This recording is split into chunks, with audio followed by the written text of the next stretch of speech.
Hi hello నేను మీ Anusha. Welcome to baby and boys. First time చూస్తున్న వాళ్ళైతే నా ఛానల్ని సబ్స్క్రైబ్ చేసుకోవడం మర్చిపోకండి. ఆల్రెడీ ఫాలో అవుతున్న వాళ్ళైతే లైక్ చేసి షేర్ చేసి కామెంట్ చేయండి. మేమైతే అందరం కలిసి షిరిడీ ప్లాన్ చేసుకున్నామండి. షిరిడీ వెళ్తున్నాము. ఇప్పుడు పిల్లలకి కొంచెం హాలిడేస్ ఉన్నాయి కదా, సో ఎప్పటి నుంచో అనుకుంటున్న మొక్కుని ఇప్పుడు తీర్చుకోవడానికి వెళ్తున్నాం. సో పిల్లలైతే అందరం కలిసి ఆల్రెడీ నేను కవ్యాంష్ బర్త్డే వ్లాగ్ని పోస్ట్ చేయడం జరిగింది. బిఫోర్ కవ్యాంష్ బర్త్డే ముందు రోజే రావడం జరిగింది.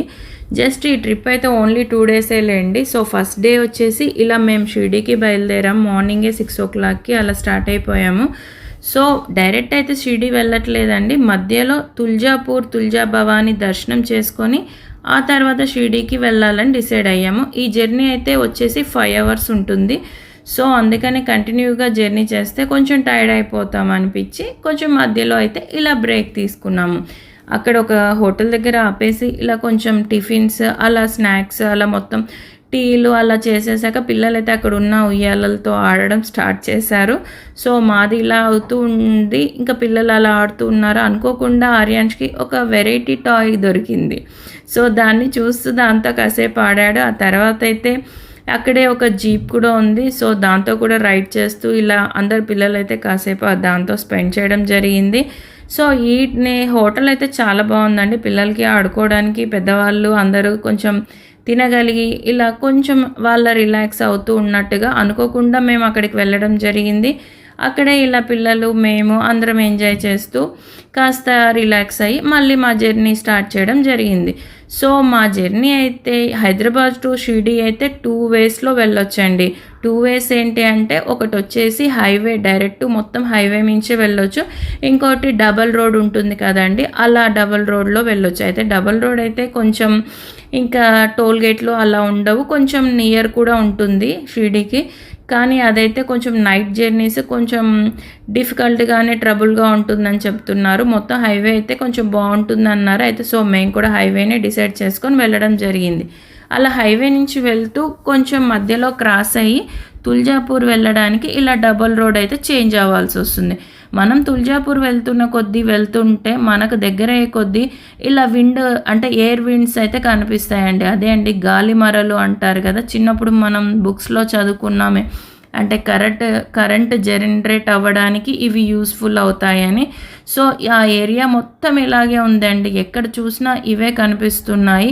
ఒక విండ్ చూడండి ఎలా పెద్దగా ఉందో, మొత్తం స్టార్టింగ్ టు ఎండింగ్ వరకు. ఇవి పైకి వెళ్ళే కొద్దీ మనకి ఎంత చిన్నగా కనిపిస్తాయో కదా, చూస్తున్నసేపు పిల్లలు కూడా భలే చూస్తూ ఇంత పెద్ద విండ్ని అలా పైకి వెళ్ళాక చిన్నగా కనిపిస్తుందని వాళ్ళు చూస్తూ ఉన్నారు. అలా వీడియో షూట్ చేయడం జరిగింది. సో నెక్స్ట్ అయితే తుల్జాపూర్కి అయితే వెళ్ళిపోయామండి. ఇది ఎంట్రన్స్లో వెళ్తుంటే ఇలా షాప్స్ అలా అన్నీ కనిపిస్తాయి. నేను చూపించినట్టుగా అక్కడి నుంచి భవానీ టెంపుల్కి అయితే కొంచెం వాకబుల్ డిస్టెన్స్ అయితే ఉంటుంది. కార్ పార్కింగ్ అయితే కొంచెం దూరంలో పార్క్ చేయాలి. ఇలా వెళ్ళడానికి చేతకాని వాళ్ళు ఎవరైనా ఓల్డ్ ఏజ్ వాళ్ళు ఉన్నారంటే అక్కడ మోటార్ వెహికల్స్ అయితే అవైలబుల్గా ఉంటాయి. ఇక మేమైతే టెంపుల్ ఎంట్రన్స్లోకి వెళ్ళిపోయాం. వెళ్ళగానే చూస్తుంటే ఎంట్రన్స్ అయితే సూపర్గా ఉంటుందండి. ఒక టెంపుల్లోకి వెళ్ళినట్టుగా అనిపించదు, ఒక ఫోర్ట్లోకి ఎంటర్ అవుతున్నట్టుగా అనిపిస్తుంది. అదే అండి కోటలోకి అంత పెద్దగా ఉంటుంది అక్కడ ఎంట్రన్స్. సో కానీ మనమైతే ఒక కోటలోకి వెళ్ళిన ఫీల్ని అయితే పొందగలుగుతామండి. చాలా బాగా ఈ నిర్మాణం అయితే గుడి నిర్మాణం ఉంటుంది. సో ఇక్కడైతే కులదేవతగా ఈ అమ్మవారిని అయితే కన్యాకుమారి నుంచి హిమాలయాల వరకు, త్రేతాయుగంలో శ్రీరామచంద్రుల వారు, కలియుగంలో ఛత్రపతి శివాజీ గారు కులదేవతగా పూజించేవారట. ఇప్పటికీ ఇక్కడ ప్రజలందరూ అలాగే పూజ చేస్తున్నారండి. ఇక్కడ చూపిస్తున్న ఈ కోనేరు అయితే చాలా పాతది, పురాతనదే. ఇక్కడైతే చాలామంది స్నానాలు చేస్తున్నారు. కొంతమంది అయితే కొన్ని నీళ్లు తీసుకొని తల మీద చల్లుకుంటున్నారు. ఇక్కడ వాటర్ అయితే అంతగా బాగోలేదండి, బట్ ఇక్కడైతే ఎవ్రీడే వాటర్ అయితే ఫిల్ చేస్తూ ఉంటారట. కాసేపటికి ఇలాగా మారిపోతుందని చెబుతున్నారు.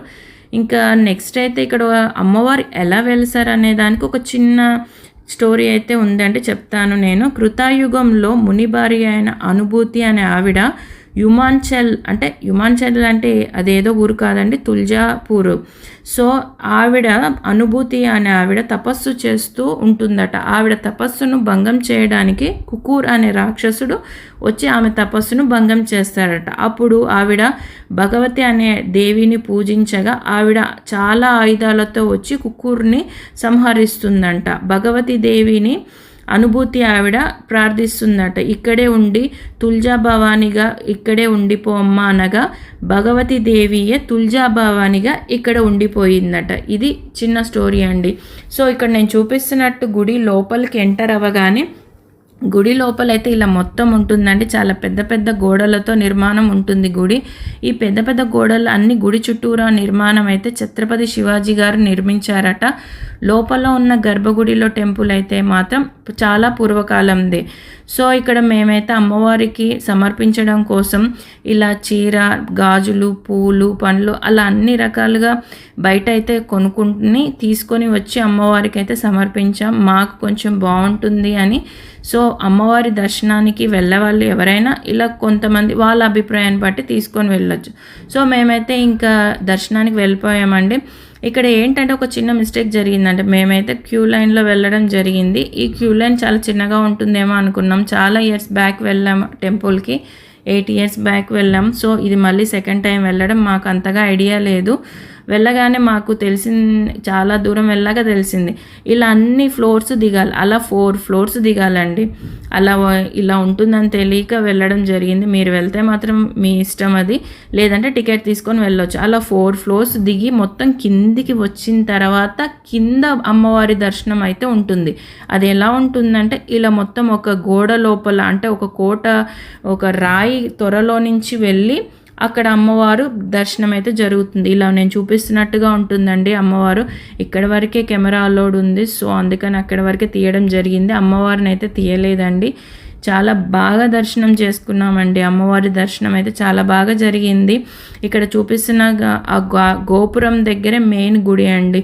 మేమైతే దర్శనం చేసుకొని బయటికి వచ్చాక మాకైతే హ్యాపీ ఫేసెసే ఉన్నాయండి. అందరిలో చాలా బాగా చేసుకున్నామన్న ఫీల్ని అయితే పొందాము.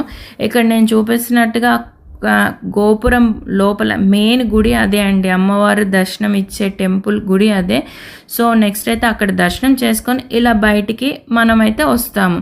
సో ఇక్కడ అమ్మవారిని చాలామంది ఇంకా ఎన్నో పేర్లతో పిలుస్తున్నారండి. ఇక్కడ అమ్మవారిని వీడియో చూపిస్తున్నాను. లోపల ఇలా ఉంటుంది అమ్మవారు.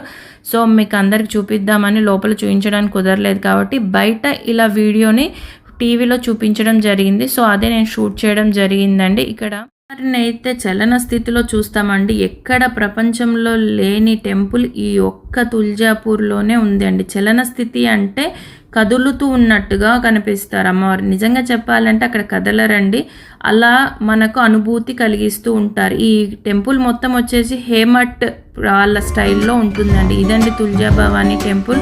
నెక్స్ట్ అయితే షిర్డీది మొత్తం వ్లాగ్ పోస్ట్ చేస్తాను. అంతవరకు బాయ్.